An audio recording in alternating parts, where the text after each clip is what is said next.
जय हिंद दोस्तों। मेरा नाम है उदय अरोड़ा और आप देख रहे हैं जियो टॉक्स।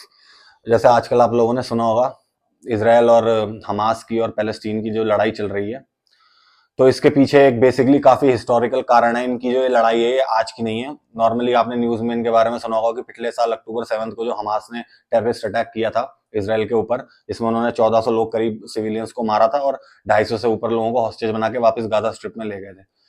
तो बेसिकली इस कन्फ्लिक्ट की जो हिस्ट्री है वो जाती है 1948 में, जब इसराइल देश बनाया गया था यूएन के चार्टर के प्रति, उसके तरफ से।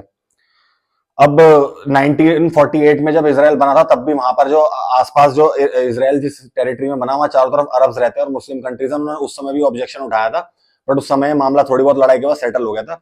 फिर इनकी जो पहली लड़ाई हुई अरब कंट्रीज और इसराइल की, वो हुई 1967 में, जिसे 6 डे वॉर कहते हैं, जिसमें इजिप्ट, सीरिया, जॉर्डन और इराक, 4 देश ने मिलकर इसराइल पे हमला करा था।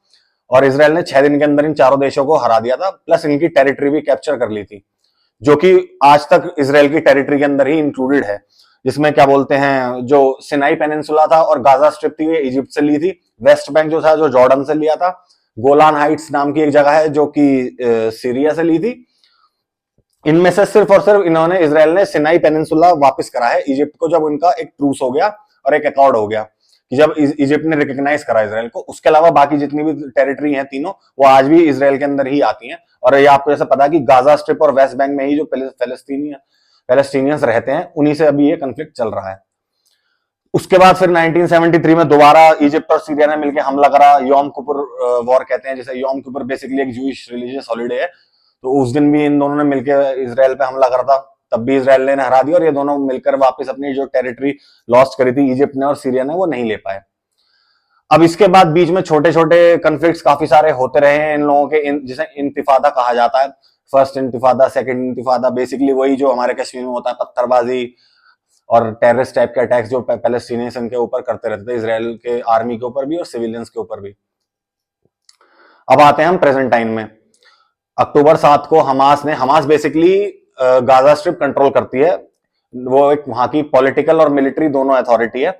और जो पैलेस्टीन की ओरिजिनल जो सरकार है उसको कहते हैं पीएलओ, पैलेस्टीन लिबरेशन ऑर्गेनाइजेशन, जो कि वेस्ट बैंक में काम करती है। 2006 से पहले वो गाजा में भी थी, बट जब 2006 में इसराइल ने विड्रॉ करा गाजा से, तो उस समय वहां पर चुनाव हुए थे और हमास वहां जीत गई थी और उन्होंने क्या बोलते हैं पीएलओ को हरा दिया था, बल्कि बेसिकली मार के भगाया था। उन दोनों के फैक्शंस के बीच में भी आपस में सिविल वॉर चलती है। बट जो पीएलओ है जो वेस्ट बैंक में बैठती है, वो बेसिकली एक यूनाइटेड नेशंस की रिकॉग्नाइज सरकार है, जिसे सब कहते हैं कि हाँ ये फिलिस्तीनियों की माननीय सरकार जो है वो पीएलओ है। तो उसका बेसिकली अभी इस कंफ्लिक्ट से ज्यादा लेना देना नहीं हुआ है। थोड़ी बहुत वहां पर भी उनसे भी पीएलओ के इन्वॉल्व टेररिस्ट वगैरह भी हैं, बट उसको अभी असाइड रख देते हैं। तो बेसिकली गाजा से हमास ने हमला करा 7 अक्टूबर को पिछले साल, जिसमें आपको मैंने बताया। उसके बाद फिर इसराइल ने जवाबी कार्रवाई करी, क्योंकि उनका जो रिस्पांस था वो डिस्प्रोपोर्शनेट होना था। ये ऑलरेडी हमास को पहले से पता था कि जब आप जाके वहां सिविलियंस को मारोगे और नरसंहार मचाओगे, 250-300 लोगों को जाके आप म्यूजिक कॉन्सर्ट में मार दोगे बेमतलब में, बच्चों को जो इंजॉय कर रहे थे, सेलिब्रेट कर रहे थे, तो उसका रिस्पॉन्स आएगा। अब ये जो फिगर्स बताते हैं कि ये इतने मारे गए, उतने मारे गए हमारे, और इतने सिविलियंस मारे गए गाजा में, मैं उसके बाद डिटेल में नहीं जाऊंगा। बेसिकली मैं आपको हिस्ट्री बताने आया हूं कि ये रीजन, इस कन्फ्लिक्ट का रीजन क्या है और ये क्यों करा गया। भाई पैलेस्टीनियंस कहते हैं कि इन्होंने हमारी जगह घेर रखी। वो ये कहते हैं from the river to the sea Palestine will be free, कि इसराइल को हम दुनिया के नक्शे से हटा देंगे। वो मानते नहीं। वो कहते हैं कि जो इसराइल है और वेस्ट बैंक है, जो गाजा स्ट्रिप है, सारी पैलेस्टीन की टेरिटरी है। तो ये उनका संघर्ष अभी से चल रहा है, 1948 से चल रहा है। अलग अलग तंजीमें, अलग अलग ऑर्गेनाइजेशन बनती रहती है, बट मोटिव लगभग लमसम पैलेस्टीनियंस का सेम है। थोड़े बहुत वो कोई ज्यादा कट्टरवादी, कोई कम कट्टरवादी, कोई लेफ्ट लीनिंग हो जाते हैं, कोई राइट लीनिंग हो जाते हैं, कोई कम्युनिस्ट मार्क्सिस्ट हो जाते हैं, कोई इस्लामिस्ट हो जाते हैं। पर बेसिकली है वो लड़ाई सारी सारी जमीन की, क्योंकि वो इसराइल को रिकॉग्नाइज ही नहीं करते हैं। अब इसमें आपने सुना होगा एक और नाम, हिजबुल्लाह का, जो इन्वॉल्व हुआ है, क्योंकि 7 तारीख को हमास ने करा, अगले दिन ही 8 तारीख को हिजबुल्लाह ने भी रॉकेट फायर करने चालू कर दिए इसराइल के ऊपर। तो बेसिकली हमास, हिजबुल्लाह और एक और ऑर्गेनाइजेशन आपने नाम सुना होगा, हूथीज, ये बेसिकली ईरान बैक्ड मिलिशियाज हैं। ये कोई प्रॉपर सरकार नहीं है, ये मिलिशियाज है जिनके पास अपने हथियार हैं, रॉकेट है। वो सारे फंडिंग, ट्रेनिंग सब ईरान की आईआरजीसी जो रेवोल्यूशनरी गार्ड्स हैं वो प्रोवाइड करते हैं इनको, और सारे ईरान के कहने पे चलते हैं। और भी मिलिशियाज हैं जो कि सीरिया में भी हैं, इराक में भी हैं। पीएमएफ करके नाम से एक मिलिशिया है, इस्लामिक रेजिस्टेंस इराक करके है। सीरिया में जैश अल मुवाहिदीन है, और सीरियन हेजबुल्ला, मतलब बेसिकली शिया मिलिशियाज अलग अलग कंट्रीज में है, Yemen, Syria, Iraq, Lebanon, Gaza strip और वेस्ट बैंक, इन सारे के सारे 6 के 6 टेरिटरीज से इसराइल पे हमले होते हैं। बट बेसिकली क्या है कि हमास, हिजबुल्लाह और हुती जो ज्यादा बड़े तंजीमें हैं, ज्यादा बड़ी ऑर्गेनाइजेशन है और ज्यादा हमले करते हैं, तो मीडिया में ज्यादा कवरेज में यही तीनों रहते हैं। बाकी हमले इसराइल पे रेगुलरली इराक से भी हो रहे हैं और सीरिया से भी हो रहे हैं, वहां पर भी मिलिशियाज, ईरान बैक्ड मिलिशियाज की प्रेजेंस अच्छी खासी है, कई थाउजेंड्स में है।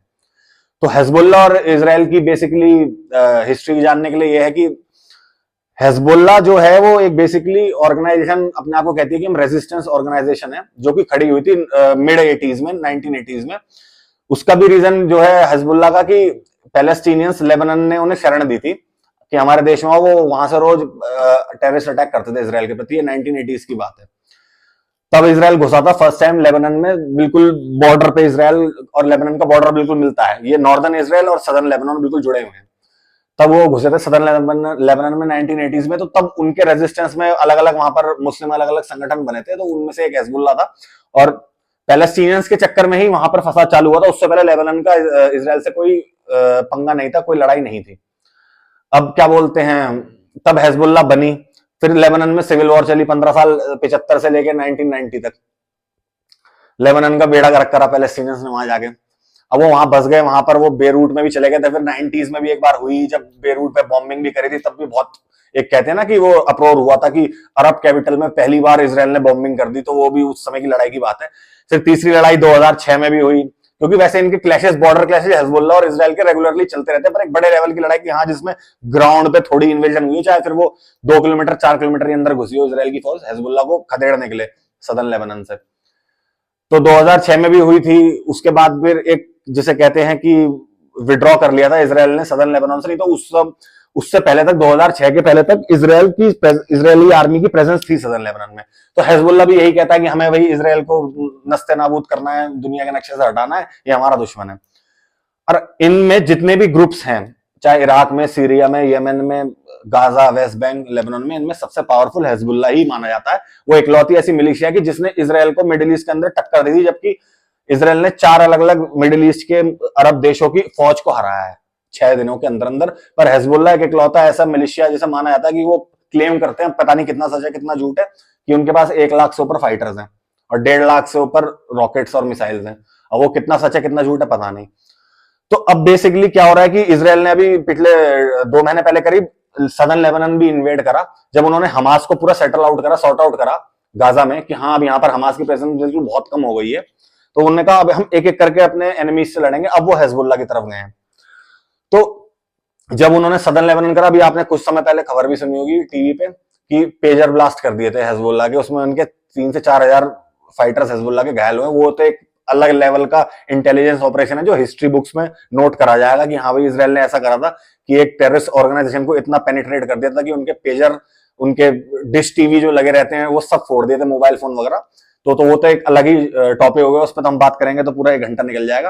पर बेसिकली अभी इस समय प्रेजेंट सिचुएशन ये है कि इसराइल ने अपनी मिलिट्री प्रेजेंस गाजा स्ट्रिप से थोड़ी कम कर दी है। गाजा स्ट्रिप में भी है प्रेजेंस, वेस्ट बैंक में तो वो बेसिकली स्नैच ऑपरेशन और वो करते हैं सर्जिकल स्ट्राइक, जैसे हमारी इंडियन आर्मी ने करी थी पाकिस्तान ऑक्युपाइड कश्मीर में, ठीक है। और लेबनान में इस समय उनकी हैवी प्रेजेंस है, जो सोल्जर्स इस समय जो मेन बेसिकली जो लड़ाई हो रही है बढ़िया, वो सदर्न लेबनान में हिजबुल्लाह के प्रति हो रही है। काफी तक हिजबुल्लाह के इन्होंने एयर स्ट्राइक्स में काफी लीडरशिप, मतलब ये मान लीजिए लीडरशिप अगर देखा जाए टॉप लीडर्स थे वो तो 90% मारे जा चुके हैं। हिजबुल्लाह के जो कहते हैं कि कमांडर्स थे या जो पॉलिटिकल लीडरशिप थी, जो मिलिट्री लीडरशिप थी, वो काफी खत्म हो चुकी है। मिडिल लेवल, लोअर लेवल के कमांडर्स बचे हैं, वही इस समय इसराइल से लड़ रहे हैं।